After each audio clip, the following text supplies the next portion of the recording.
Hello, this is Jason Hodges with AgTerra. In this video, we are going to review how to look at your jobs, applications, and maps in the SprayLogger system on the website.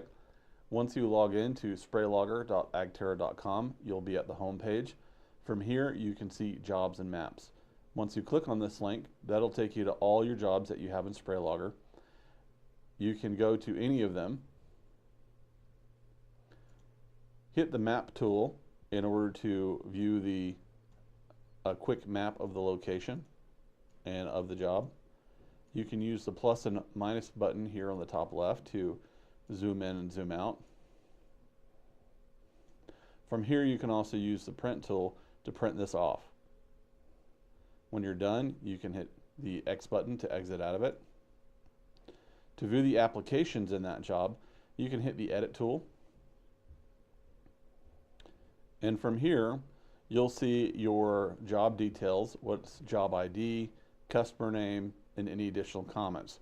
You can also edit this from here if you want to change the job name, if you want to add comments, customer, things like that. You'll also be able to see your work details. If you have any additional parameters, this is where you would enter that information as well. We'll review additional parameters in another video. From here, I can see all of my applications. If I'm interested in a particular application, I can again select the map tool, and that'll show me the segment, a spray segment for that individual application.